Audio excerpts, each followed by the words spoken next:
Gálatas, capítulo 5. Eu vou ler primeiro aqui do lado direito. Ó. Lado direito é o polo da lei. Tá? Esse aqui é o polo da lei. Esse polo aqui, ó, lado direito. Polo da lei. Pessoal que quer se salvar pela lei, pela justiça própria, pela obediência aos mandamentos de Moisés ou de quem quer que seja. No fim, é autossalvação. O indivíduo chega, bate no peito e diz: graças te dou, ó Deus, porque eu não sou como os demais homens, pecadores, adúlteros, mentirosos, iníquos, nem sou como esse publicano aqui ao meu lado, desgraçado, coitado, mas é um infeliz, vai para o inferno. Eu dou o meu dízimo, eu jejuo 2 vezes por semana, eu sou o máximo, o senhor sabe disso, e é por causa disso que eu tenho acesso VIP ao reino de Deus. Então essa é a moçada que está aqui em Gálatas 5, de 1 a 12, a quem Paulo confronta. Para a liberdade foi que Cristo nos libertou. Permanecei, pois, firmes, e não vos submetais de novo a julgo de escravidão. São todas aquelas manifestações de escravidão esmagadora, cachapante da lei, seja ela qual for, que pretende fazer o indivíduo se mostrar justo diante de Deus por conta própria. É a lei para a salvação. Eu, Paulo, vos digo que se vos deixar de circuncidar, que é aquela fimose ritual judaica, e tinha muita gente que achava que se não cortasse aquele pelo, aquela parte do prepúcio, do membro sexual masculino, mesmo que o indivíduo cresça em Cristo, a obra da salvação não estava completa sem a fimose. Então vocês imaginam como é que é. Jesus morre na cruz, mas ainda fica faltando uma obra a completar, a fimose no pinto de cada crente.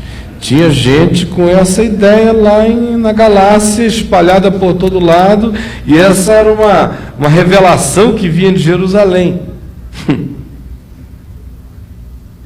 Aí Paulo diz: de novo testifico a todo homem que se deixa circuncidar por essa finalidade, dizendo: se eu não fizer isso, a obra de Cristo não está completa na minha vida, que ele está obrigado a guardar toda a lei, a se salvar pela lei e a esquecer de Jesus e da cruz e do sangue e de tudo. Agora é com você, você banca sozinho, tá bom? É o que ele está dizendo. E nem o diabo pode me contraditar, e teólogo nenhum da terra. É isso que ele está dizendo. Em português, em grego, em inglês, em qualquer lugar. É isto que ele está dizendo. De Cristo vos desligastes. Olha a radicalidade. Vai brincar de cortar o pinto para completar a obra da cruz. Paulo diz: olha, vai ter que cumprir a lei inteira e mais uma outra coisa, assuma que você e Jesus, você e a cruz, você e a graça não tem mais nada a ver.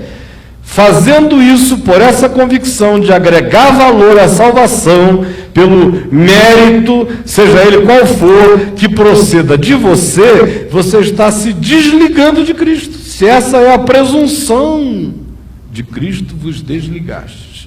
Vós que procurais justificar-vos na lei da graça, decaístes. Precisa de explicação ou pode não estar ainda tão claro para vocês? É uma questão de ler português, minha gente, não precisa interpretar, é só saber ler. Porque nós, pelo Espírito com E maiúsculo, Espírito Santo, Espírito de Deus, aguardamos a esperança da justiça que provém da fé. A minha justiça é aquela que decorre do fato de que, pelo Espírito Santo, eu tive o testemunho no meu coração de que em Jesus tudo está feito e consumado. E se eu creio, o bem da vida eterna é meu, e com ele todos os tesouros da graça de Deus. Amém? Porque em Cristo Jesus, nem a circuncisão, fazer a fimose, nem a incircuncisão, de teimosia, dizer eu não faço a fimose, eu sou de Cristo, eu não faço a fimose. Nem a circuncisão eu tenho que fazer a fimose, eu sou um homem fimosado, aleluia. Tirei esse pedaço, completei o que faltava, a cruz de Cristo. Preguei até a minha fimose lá, o meu prepúcio está pregado na cruz. Nem a circuncisão é coisa alguma, e nem a birra da incircuncisão é coisa alguma também. Não tem valor algum, nenhuma das coisas. Mas o que tem valor, diz Paulo, o que é que tem valor? A fé que atua pelo amor. O que é que tem valor? A fé que atua pelo amor. Mais uma vez, o que tem valor? Que atua pelo amor. Aí ele vira para o pessoal da Galácia e diz assim: vós corrieis bem. O início da jornada era uma maravilha. O desenvolvimento de vocês foi extraordinário no começo. Quem vos impediu de continuardes a obedecer à verdade? Quem foi que chegou aí e corrompeu a mente de vocês? Quem foi que trouxe uma palavra que não era bem o Evangelho? Quem foi que começou a fazer a introdução daquilo que corrompe o sentido simples do que está consumado, realizado, feito, e é irretocável, porque foi realizado por Jesus na cruz? Quem foi que começou, quem foi que vos impediu de continuar a obedecer à verdade? Esta persuasão, esse tipo de mudança de mente, esse poder de influência não vem daquele que vos chama, daquele que chamou vocês originalmente, não vem de Jesus, não vem do Espírito Santo, e Paulo diz, não vem de mim, que em Cristo sou aquele que chamou vocês a essa convicção, porque vocês não nasceram com ela. Eu a recebi do Senhor, diz ele, e eu passei a vocês, e vocês a ouviram originalmente de mim. Quem foi que entrou no meio do processo e começou a corromper a cabeça com vocês, com as importâncias das fimoses que só desligam vocês de Deus? Um pouco de fermento, basta um pouco, leveda toda a massa. Às vezes a gente faz um pequeno acréscimo, uma pequena concessão. Ah, legal. Bota ali, convive com isso. Daqui a pouco você vai vendo as implicações de como as alterações vêm. Lá no fim você vê o processo, a massa inteira está corrompida e você não sabe o que foi. Foi só uma conversa inspirada sobre uma fimose abençoada. Um dia. E no fim, está todo mundo com neurose de lei, com arrogância, com a fixação da autossalvação, transformando isso em tema da santificação. Jesus me salvou, eu agradeço muito, mas eu sei que daqui para frente é por conta própria, porque sem santificação ninguém verá o Senhor. Então eu recebi de Jesus aquele pontapé inicial, ele me deu, abriu o túnel e disse, entra e joga, Caio, agora é por minha conta, e eu tenho que ser o melhor desse jogo, porque essa é a minha santificação, e eu quero um lugar de muita honra diante de Deus, com muito orgulho. Um pouco de fermento leveda toda a massa.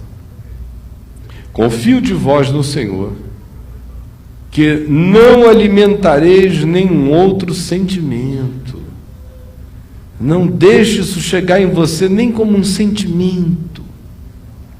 Mas aquele que vos perturba, aquele que está falando de algum indivíduo, seja ele quem for, e não se esqueçam de que aqui no capítulo 2, ele tinha se levantado e tinha confrontado a Pedro, e alguns discípulos de Tiago, da igreja de Jerusalém, que tinham descido e que estavam gerando uma opressão sobre os gentios da Galácia, que não eram judeus, que não tinham que viver como judeus, que tinham crido no Evangelho de Cristo, que não tinham nenhum compromisso com lei judaica de natureza qualquer que fosse, e eles estavam tentando impor essa opressão cultural já obsoleta, caduca na cruz, que já não tinha valor nem para eles, a não ser como memória do passado, transformando esse exercício de saudade paleontológica numa proposta existencial para os gentios lá da Galácia. E Paulo se levantou e confrontou a todos, inclusive a Pedro, chamando pelo nome.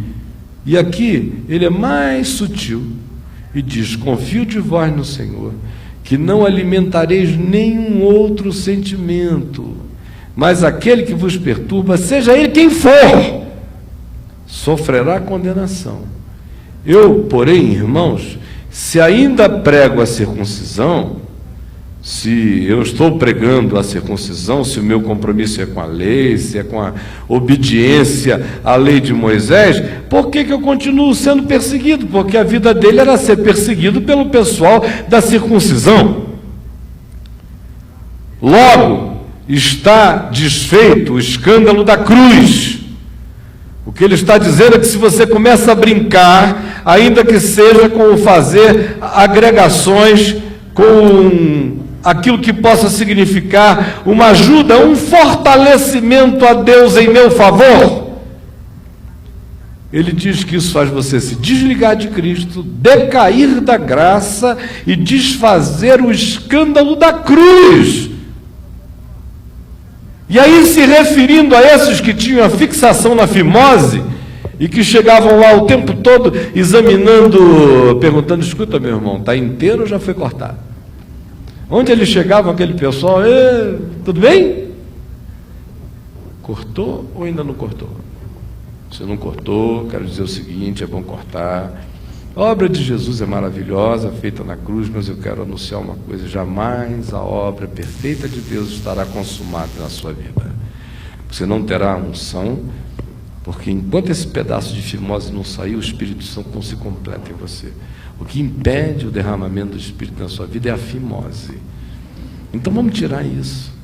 E não leva muito Paulo a sério, ele surtou ali no caminho de Damasco, qualquer coisa assim. Ele leva isso para extremos extraordinários, mas Deus gosta, Deus se agrada, Deus tem deleite. Os anjos tocam trombetas no céu todas as vezes que uma fimose é cortada na terra. Aí Paulo diz: oxalá fossem mutilados aqueles, oxalá até se mutilassem os que vos incitam à rebeldia.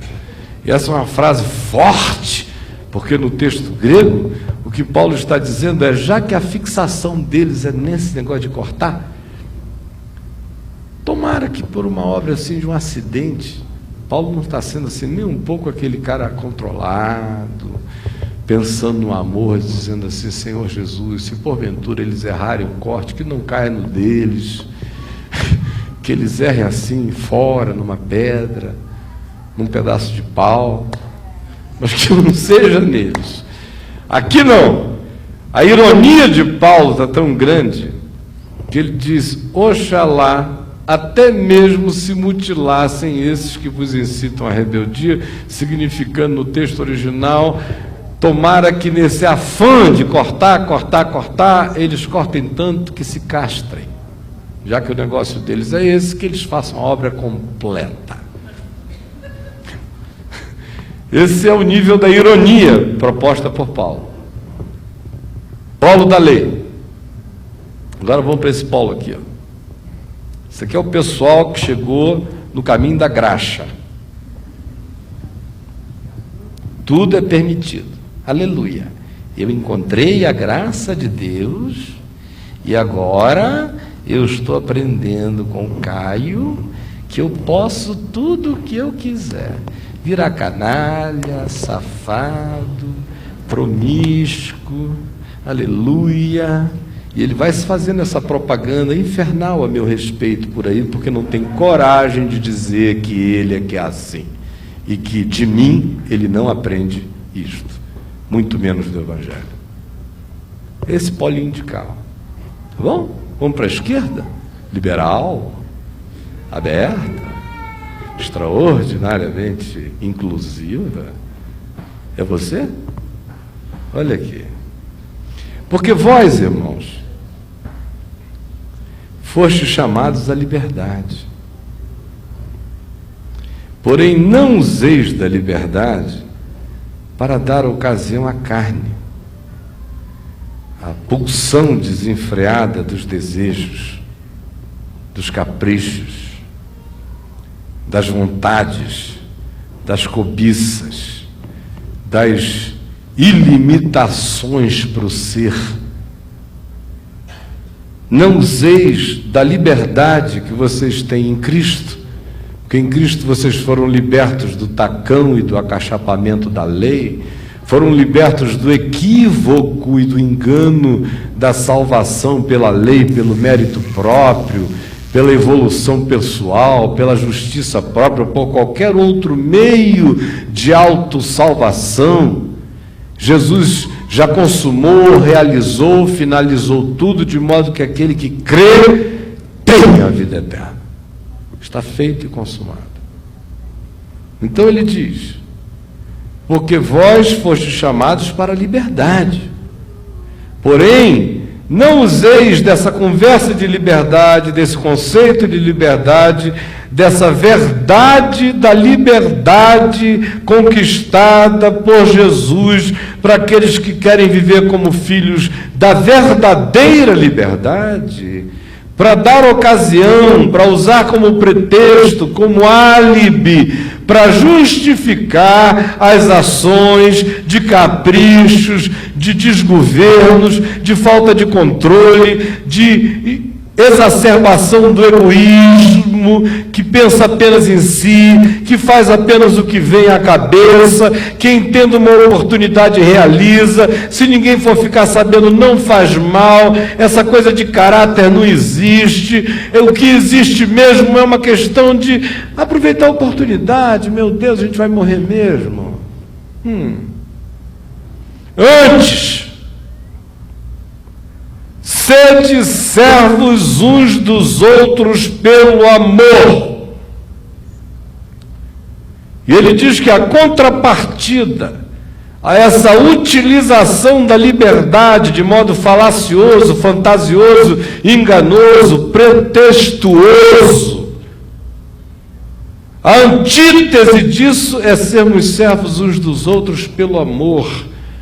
É se colocar no lugar do outro e perguntar se ele estivesse exercendo sobre mim a liberdade que eu estou me permitindo exercer sobre ele, e contra todos, muitas vezes, se eu iria gostar que isso fosse feito em relação a mim. Eu sou livre em Cristo. Aí o idiota olha numa direção só. Aí encontra uma outra livre em Cristo no trabalho. Todos dois são livres em Cristo e casados. Aí eles resolvem usar a liberdade deles em Cristo para iniciar uma obra de liberdade comum, na mentira, na escuridão, na sombra, no engano, em todas as formas de encobrimento possível, e ainda estão dizendo que esse é o caminho da liberdade que eles encontraram em Cristo. Legal até ser na tua testa. Legal até ser o oposto. Não me diga que não é assim, porque eu sou pai, mãe, de ouvir pessoas me contando determinadas coisas como uma liberdade, e na hora em que o barco vira do mesmo jeito e bate na testa delas, elas vêm desconstruídas, dizendo: meu Deus, por que isso vai acontecer comigo?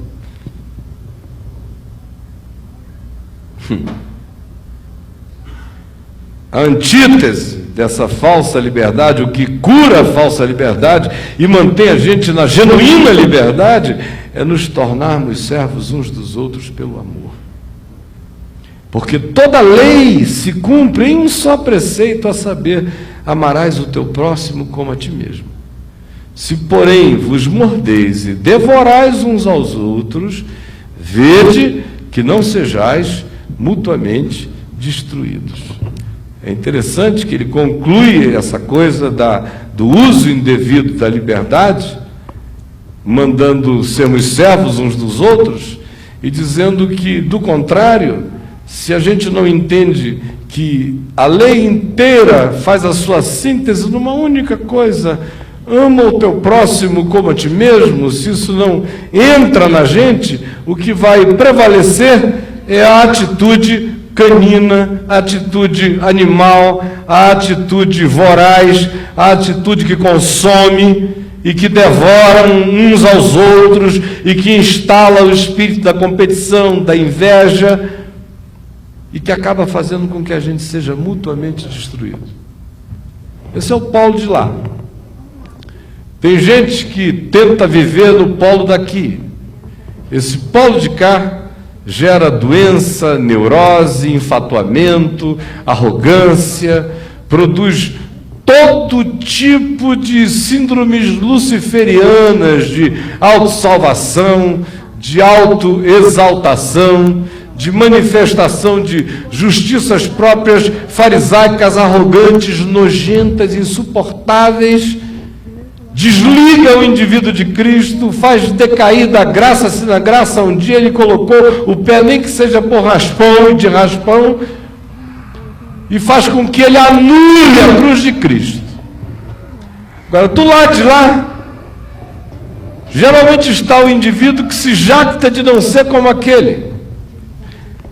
Se do lado de lá eu disse que a oração é daquela do fariseu que chega ao templo e diz: ó Deus, graças te dou, porque eu não sou como os demais homens, e nem como esse publicano, eu sou maravilhoso. Do lado de cá o que você encontra é o publicano. É o publicano que ficou cínico. É o publicano que ouviu falar sobre a graça de Deus e pensou que a graça de Deus era a graça de Deus.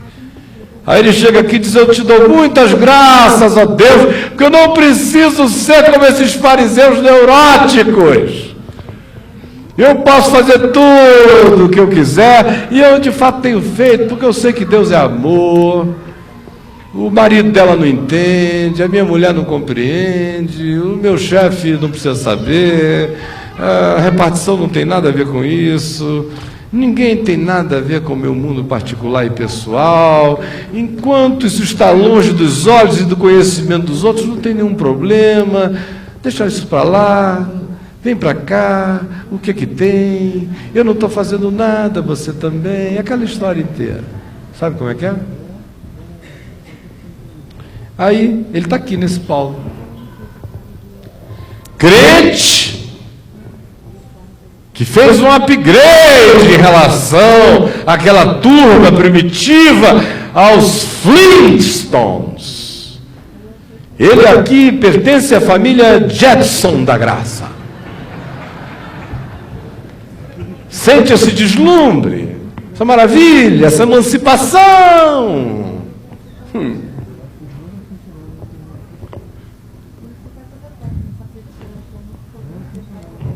Aí Paulo vem e diz: olha, para vocês daqui, para vocês dali, evangelho. Vocês não conhecem o evangelho. E vocês que estão ali, não conhecem nada do evangelho também. Digo, porém, isto: andai no Espírito, e jamais satisfareis as concupiscências da carne. Andem no Espírito Santo, andem com a mente, com o coração, com a fé afinada, entregue, rendida ao Espírito de Deus, na mente, invoquem, evoquem, conectem-se, afinem-se, deem razão à verdade do Evangelho, àquilo que Deus chama de bom, digam que é bom, aquilo que Deus diz que é vida, diga é vida. E aí você vai estar andando no Espírito. Ninguém anda no Espírito porque sobe um monte, ora a noite inteira e volta dizendo que a grama do monte ficou azul fosforescente. Não vai acontecer nada com você. Andar no Espírito é andar na palavra. É simples assim. E se você começa a exercitar a sua mente, sua vontade, sua alma, seu desejo, e apanhar a sua alma, submetê-la à sua consciência espiritual, que está sob a convicção da palavra revelada do Evangelho, o que vai acontecer é que você jamais vai satisfazer as concupiscências da carne. Quando você estiver vivendo para satisfazer, para atender as demandas, a carne pede, você dá. Me dá! E você, a carne diz, eu quero mais! E você, claro, meu amor, eu tenho que te servir. Aí a carne vem e diz, eu não estou satisfeito, eu quero mais, eu estou querendo aquele ali. Claro, eu vou te dar aquele ali. Aí fica aquele bando de gente andando e a carne diz, agora eu não estou satisfeito aqui. Sabe o que é? O problema é a geografia, eu não gosto dessa cidade. Sabe, eu estou precisando de um lugar que tenha muito movimento, muita muvuca, muita gente nova, muita coisa assim. Aí o indivíduo larga tudo, larga o pai, larga a mãe, larga qualquer coisa, ele vai atender para lá e para cá. Ele é apenas um ser guiado por pulsões, para lá e para cá, satisfazendo aos desejos da carne. E a carne é insaciável, é caprichosa, ela é uma sanguessuga, ela diz dá, e ela jamais vai dizer chega. Quando ela diz chega, é porque você já não existe. Andai no Espírito, jamais satisfareis as concupiscências da carne. Porque a carne, não se está falando de sangue, do corpo, da materialidade. O conceito de carne, aqui para Paulo, significa o conjunto de manifestações do meu ser que existem em conexão intrínseca com um desejo que é muito mais do que instintual, que é muito mais do que animal, porque os animais têm os seus instintos nas horas certas, e os animais têm a sua animalidade com limite. Eles comem, eles se satisfazem, eles param, eles bebem, eles se satisfazem, eles saem, eles se preparam para o inverno, eles hibernam, cada um conforme a sua natureza. Ninguém vira Bill Gates na natureza, ninguém. Todo mundo cumpre um ciclo, cada um espera a estação, o season, todos eles creem que o Pai Celeste os sustenta. Então, do que se está falando aqui? Se está falando de uma decisão de entregar o ser às demandas confusas, aflitas, emuladas, provocadas, divididas, possuídas por legiões de contradição, que vão frequentemente crescem e se avolumam na nossa alma, e que frequentemente vão se transformando em decisões que apenas engordam-se de egoísmo, cada vez mais inflado, de modo que a carne é a manifestação do egoísmo como lei pessoal.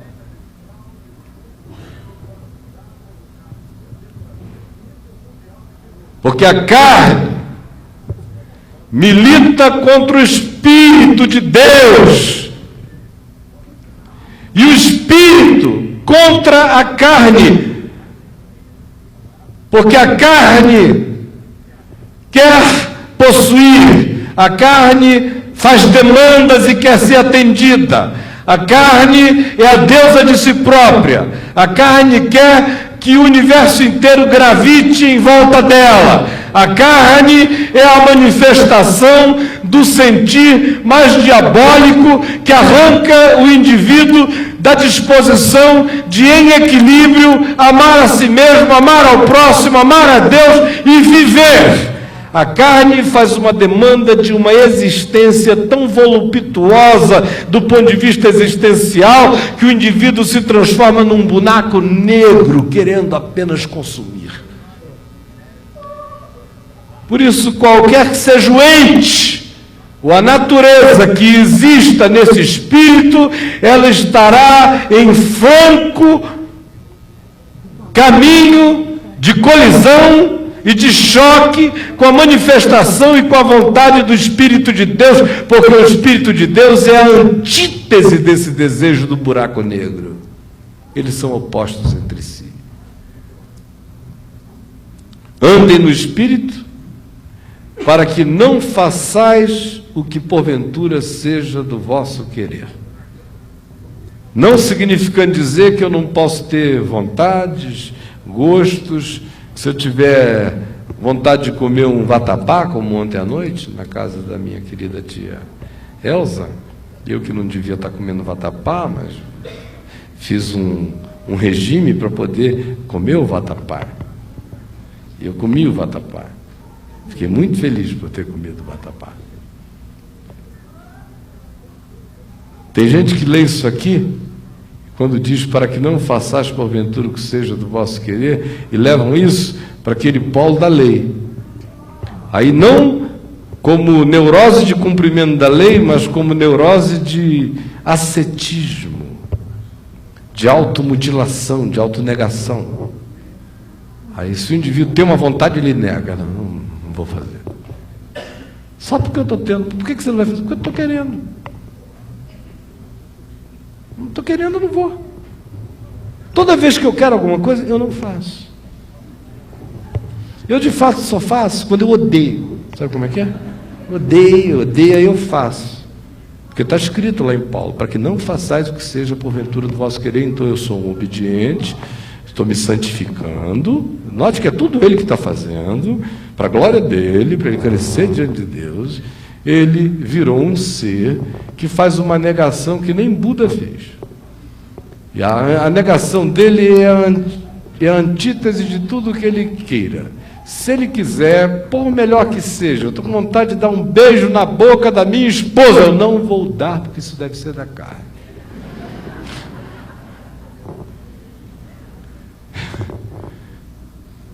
E aí, geralmente, o indivíduo, quando cai nesse laço, ele escolhe para ser da carne tudo quanto não é. Tudo quanto não é. E ele deixa para não ser da carne tudo quanto é. Porque quando o indivíduo tem essa mentalidade, tudo é da carne, essa é que é a verdade. Tudo. Então Paulo prossegue e diz: andem no Espírito, para que vocês não façam o que porventura seja do querer de vocês, desse querer da carne, desse querer caprichoso, desse querer animal, que não é animal no sentido dos animais, é animal no sentido da perversão da consciência humana, que vai se tornando predadora, predatória, muito mais predadora e predatória do que qualquer animal consegue ser, porque a predatoriedade animal tem limites e tem educação. A do homem está comendo a terra. Para que porventura não façais o que seja do vosso querer, mas se sois guiados pelo Espírito Santo, se vocês estão andando conforme o amor, o que agrada a Deus é a fé que atua pelo amor. O cumprimento da lei: ama o teu próximo como a ti mesmo. Andar no Espírito é andar no único mandamento que nós temos e recebemos, que é andar em amor, amando o próximo como a nós mesmos, e amando no amor de Deus, e fazendo isso com fé, porque o que agrada a Deus é a fé que atua, que se manifesta, que se projeta, que se concretiza, que se materializa, que se realiza, que se torna palpável pelo amor, pela demonstração do amor. Ele então vem, prossegue e conclui dessa maneira: se sois guiados pelo Espírito, levados pela influência da mente de Cristo, pela palavra, pelo Evangelho, dando razão e dizendo amém à verdade de Deus, e submetendo as manifestações que brotam do interior com essa força da lei dos caprichos, seja a lei da justiça própria que se jacta, ou seja a lei da autoindulgência que se entrega a tudo, qualquer das duas mata. Mas se sois guiados pelo Espírito, pela palavra, pelo Evangelho, pelo amém de Deus, dando razão a Deus, disciplinando a mente para que ela se torne educada na justiça, para que o pensar seja um pensar conforme o Evangelho e o coração seja movido exclusivamente pela resposta grata ao fato de que em Jesus está tudo feito e consumado em meu favor, e eu o amo, e o amor dele me constrange. Se isso está estabelecido em mim, eu não estou mais sob a lei. Mas também não estou mais sob a tirania dos caprichos, das obras da carne, dessas pulsões da animalidade que hipertrofiou e superlativizou o egoísmo e vive para cultuar o próprio umbigo. Conforme o dizer de Paulo, o Deus desses é o ventre, eles vivem para a sua própria autoindulgência. Ora, as obras da carne são conhecidas, ninguém tem dúvida delas, ninguém. E são prostituição.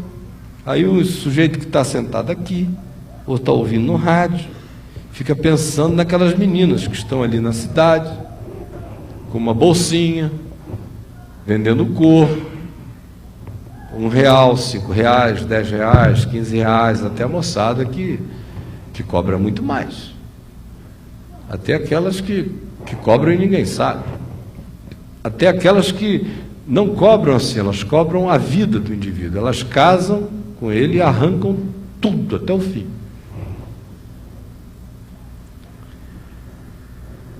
Mas a prostituta que está ali na esquina é o ser que menos se prostitui. Elas detestam sexo em geral. Elas fazem um esforço desgraçado para fazer aquilo ali. Elas só têm dois prazeres: quando o cara acaba, e o segundo quando paga. Em geral, elas têm que fazer aquilo tão obrigadas por tanto tempo que algumas se dessensibilizam sexualmente. Então, em geral, tudo que você não encontra numa prostituta é avidez sexual. Você encontra avidez sexual no adúltero, na adúltera, como diz Osés, Jeremias e Ezequiel. Porque a prostituta, pelo menos, o faz pela paga, mas a vossa mãe é pelo prazer de multiplicar, multiplicar, multiplicar insaciavelmente as experiências. Prostituição, o maior prostituto não é a prostituta, é o indivíduo que vai consumi-la. E aquele que se vicia nisso, no sexo objetal, dessignificado.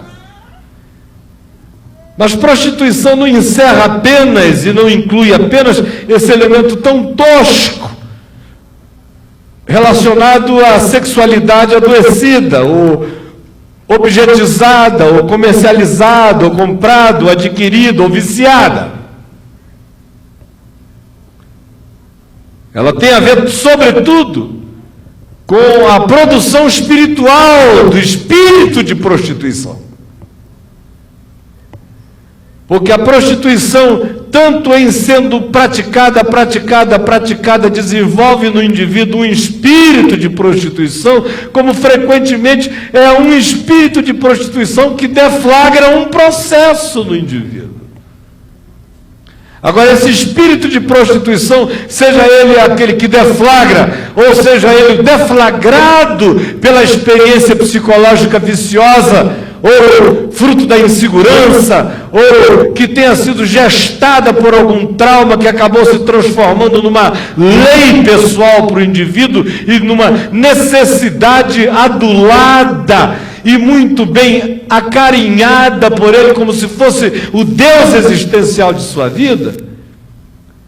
Ambas as versões têm uma única base, que é a obra da carne. O ambiente é esse. Isso tudo só se fomenta na glorificação do egoísmo.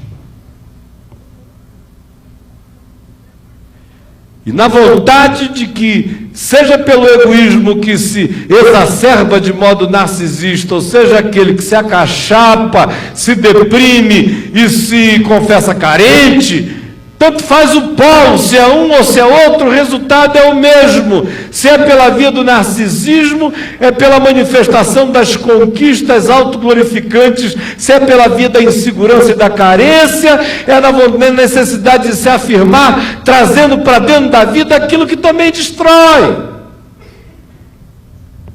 mas que acaba criando um espírito, que é um espírito de prostituição que vai se manifestar de modo afetivo, na incapacidade de focar o amor, na incapacidade de ser fiel, na incapacidade da lealdade, na incapacidade da satisfação com o prazer simples.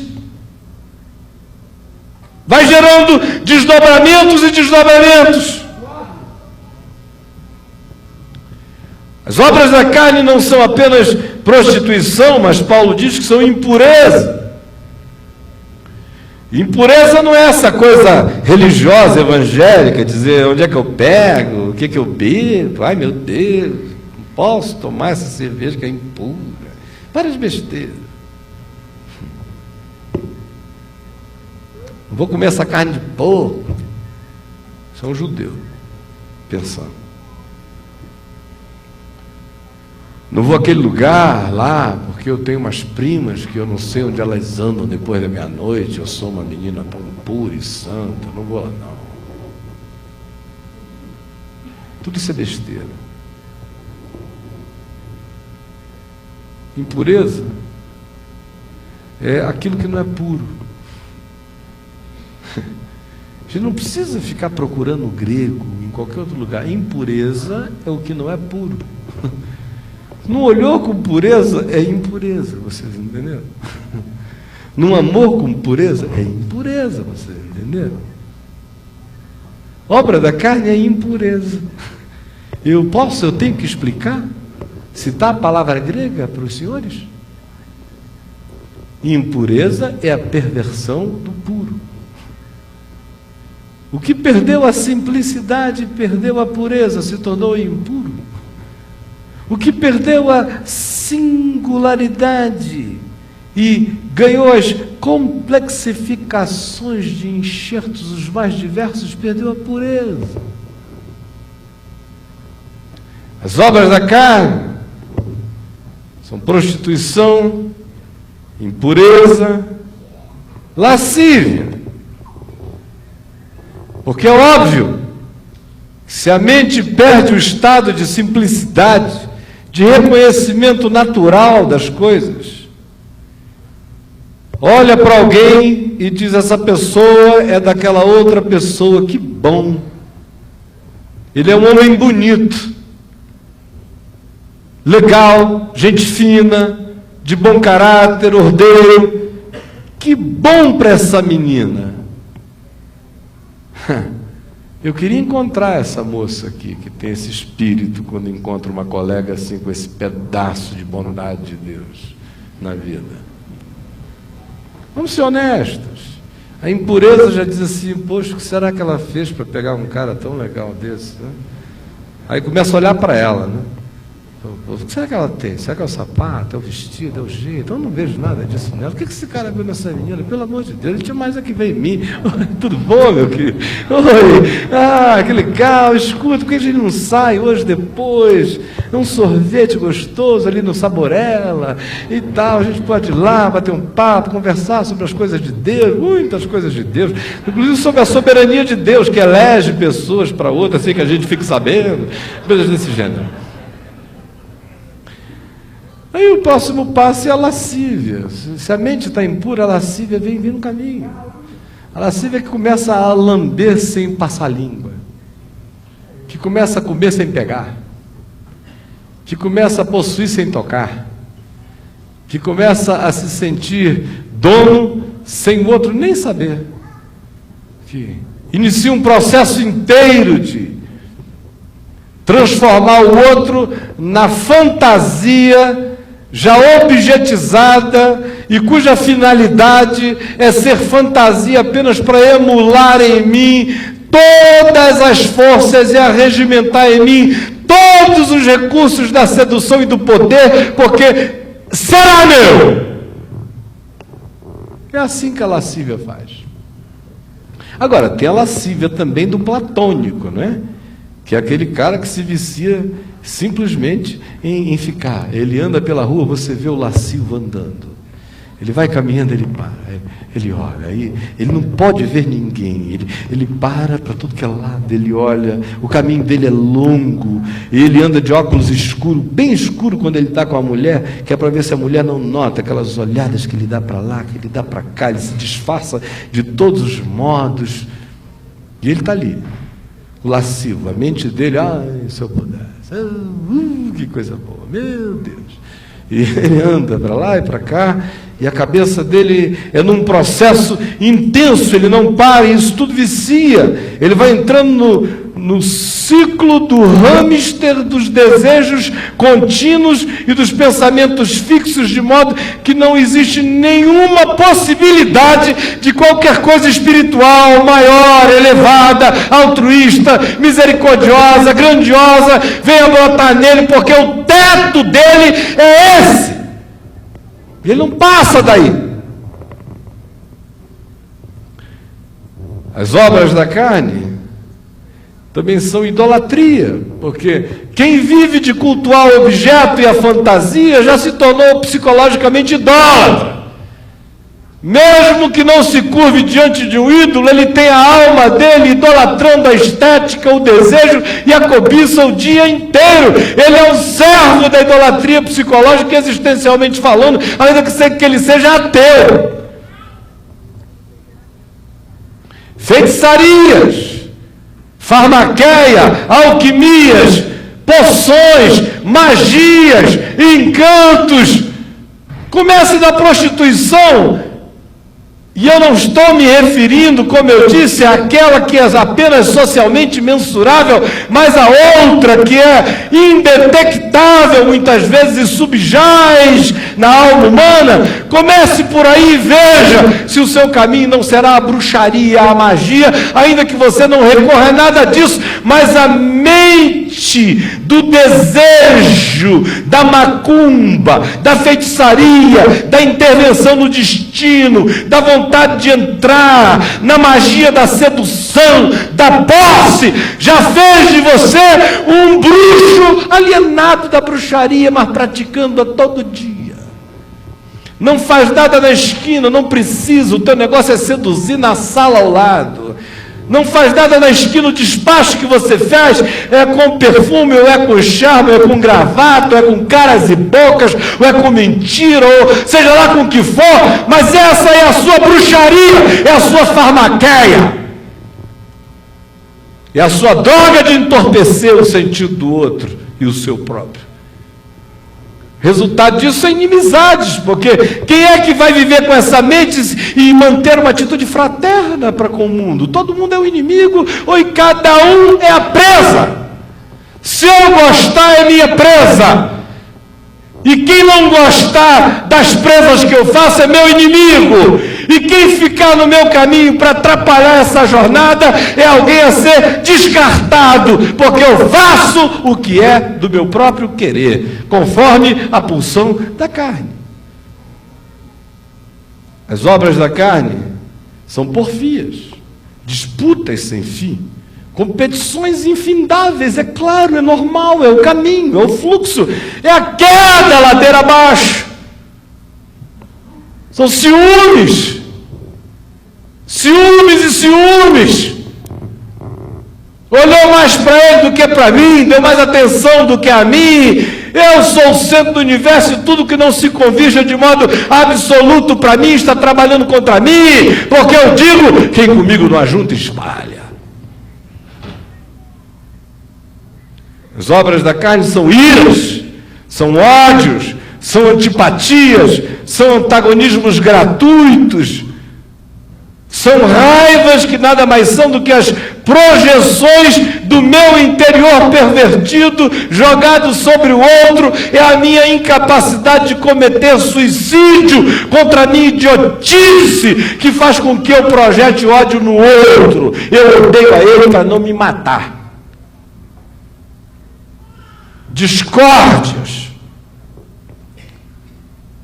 Porque quem quer que ande nesse espírito vai se diabolizando. Diabolos é aquele que divide. Todos os prefixos gregos que começam com esse di, como discórdia, dissensão, todas essas coisas têm a sua raiz no diabolos, da divisão, no divisor.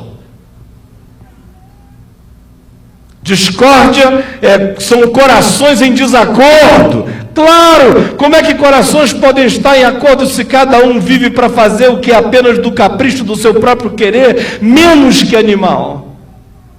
Dissensão é outra palavra de diabolos. Se a discórdia é o desafeto, é o coração desintegrado, é o coração em estado de inimizade, é o coração que se torna duplo em relação ao outro. O próximo passo é a dissensão. A dissensão é a consumação da discórdia. E a facção é a partidarização, é transformar em bandeira, transformar em ideologia, transformar em grito de guerra, transformar em facção, transformar em grupo antagônico, transformar em bando, transformar em denominação, transformar em igreja, transformar em seita, transformar em partido e qualquer coisa do gênero. As obras da carne são inveja, porque é claro, quem vive assim se compara, fica se medindo pelo outro o tempo todo e a inveja reina aí. Bebedices, porque quem quer que viva assim precisa de uma dose de alienação, de anestesiamento frequente para suportar o próprio autoenvenenamento. E glutonarias, que aqui no caso é a autoindulgência que no Império Romano se manifestava também, não só apenas como uma festa de comer e beber, e se ia ao vomitódromo para vomitar mais e voltar e comer e beber mais, mas também era uma festa de orgias e de surubas romanas. Que é uma coisa que voltou com toda a força nos nossos dias, não é? Não me digam que vocês não estão sabendo. E coisas semelhantes a estas, a respeito das quais eu vos declaro, como já outrora vos preveni, que não herdarão o reino de Deus os que tais coisas praticam, os que se dedicam a isso como modo de vida e pensam que esse existir é um existir que tem a ver com a liberdade conquistada por Cristo Jesus para nós. Ali, pessoal daquela ponta esquerda lá.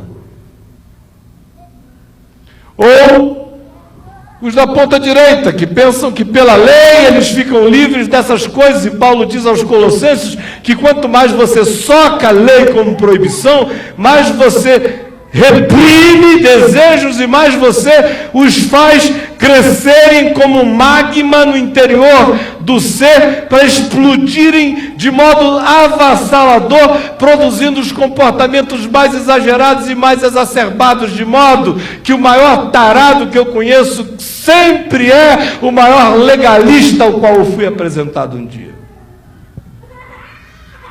Mas o fruto do Espírito é diferente disso. O fruto do Espírito é amor.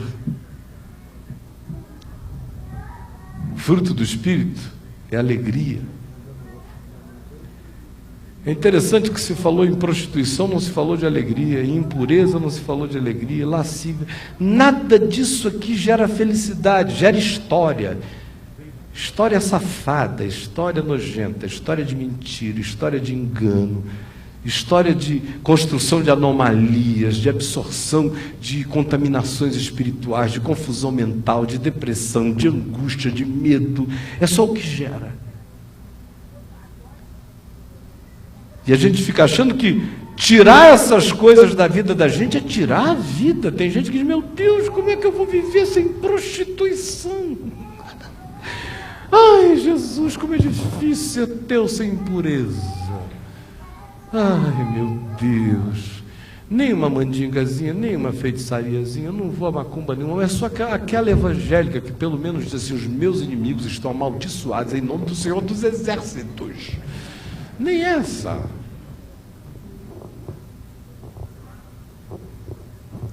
Fruto do Espírito é amor, é alegria, é paz, é longanimidade, a capacidade de ser generoso com o tempo, esperando que o outro encontre consciência. É benignidade, que é a bondade que se dilata e que é aquilo que carrega a qualidade de tudo que é bom e que faz bem. É bondade, que é a manifestação concreta do ato da consciência que age em amor misericordioso. O fruto do Espírito é fidelidade, é sim, sim, não, não, é compromisso com a verdade, com o outro, é não ter nenhuma ideia de que é possível exercer a liberdade em Cristo traindo alguém. A liberdade em Jesus não é permissão para matar, para trair, para enganar. O fruto do Espírito é mansidão, que não é moleza, ao contrário. Mansidão é o dom, é a capacidade, é a capacitação, é o fruto, é o brotar na natureza humana do poder de autocontrole. E a palavra grega aqui usada se liga e se vincula ao poder de conter aqueles animais resfolegantes no campo de batalha. É uma rédea pessoal, é o espírito montado na alma, dizendo para onde ela vai, e não a alma correndo igual uma louca, levando você em qualquer direção. É um domínio da mente de Cristo,